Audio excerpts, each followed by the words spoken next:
Hello, everybody. Professor Barth is here, history professor at Arizona State University. Is Elon Musk positioning himself, historically speaking, as a great man? I believe that he is, and that's the topic of today's video. Of course, it's all over the news this morning. Elon Musk is making a bid to purchase Twitter in cash at approximately $43 billion, I believe the figure is. It remains to be seen whether or not he's able to pull this off. He may not. But either way, I think that this bid, this move by Musk, further solidifies his status historically as a great man. The world, and the U.S. in particular, at this present moment in time, in this present age, is desperate for leadership, for men in positions of prominence to finally stand up to the nonsense and cultural suicide that is wokeism, to counter the plutocratic predations and imperialism of woke capital, and to defend our precious birthright as Americans of freedom of speech. And Mr. Musk he's stepping into the arena. He's taking the risk. And for that, history will reward him. Now, what is great man theory? Great man theory. Well, it's an approach toward history that emphasizes the impact and influence of great men and heroes. Men who were extraordinarily unique due to a number of attributes. Intellect, genius, courage, physical or mental strength.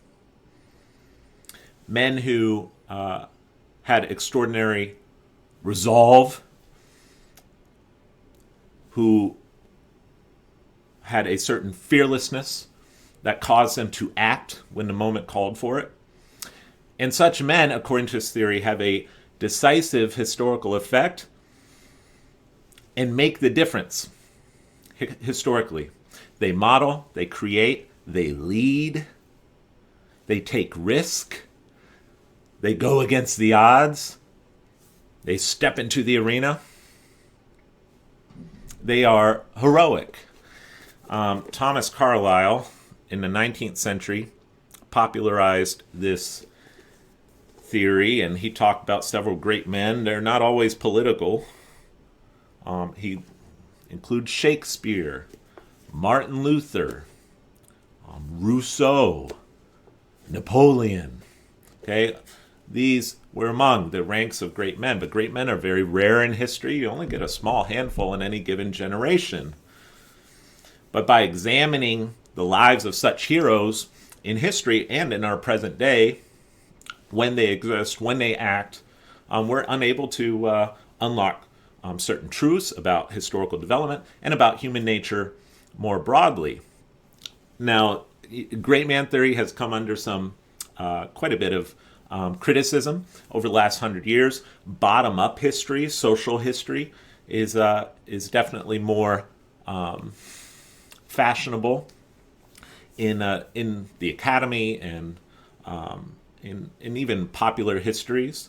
Bottom-up history emphasizes the life of ordinary people who, through millions and millions upon millions of smaller acts, make the decisive historical difference and then carry leaders along the way. Okay, that's the theory of bottom-up history. And in reality, I think it's a combination of both. It's not always either or. But in certain moments in history, certain individuals, again, in positions of prominence, either by virtue of their wealth or by virtue of their political position or whatever, when such individuals rise to the occasion in a heroic manner, that makes all the difference in the world, and it can change history on a dime. What differentiates the great man from the masses? Well, a number of factors. They are just inherently unique. They are unique individuals, but a uniqueness combined with genius, but also daring. There's a certain creative energy about such individuals, a certain charisma about such individuals. They are larger than life. They stand out from the crowd. And then also, in whatever period of time they are living, there must be a need for such a leader. The need for a leader must be great in order for those traits within that individual to find application. In order to give this individual a chance and an opportunity to rise to the occasion. I'm reminded a bit of Theodore Roosevelt's famous speech on the strenuous life. And Roosevelt spoke about the strenuous life involves toil and sacrifice, blood, sweat, and tears, labor, strife, hardship, risk, adversity, courage, and it's adversity.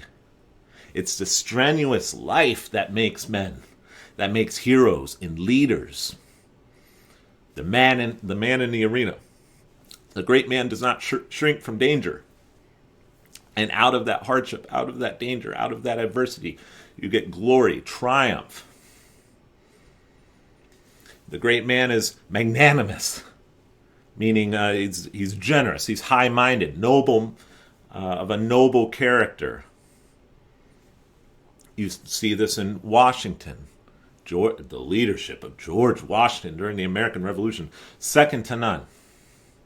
Second to none. Now, great men are nevertheless fallen men. All men are fallen. And so, by virtue of their human nature, great men will inevitably fall short. They will inevitably disappoint. And so this is where I push back from Carlyle. Carlyle talks about how the great man may become the object of worship, replacing the divinity, and that is a completely perverted and view from reality, from the true nature of how history operates. So even in his temporal greatness, the great man must remain humble. The great man must remain humble, and not a false humility like a Uriah Heep type humility, but a confident and realistic recognition of his limitations as a human being. Because pride comes before the fall. Okay? Pride comes before a fall. We've seen many great men throughout history who have acted in the moment, who have risen to the occasion, but then pride got in the way. They weren't humble. And this is one weakness I find with Carlyle. Carlyle and others, Nietzsche, for example, see humility as a weakness and not as the true strength that is within it. And so that is my take. I find this extremely exciting. I'm quite enthralled, actually, if you can't tell.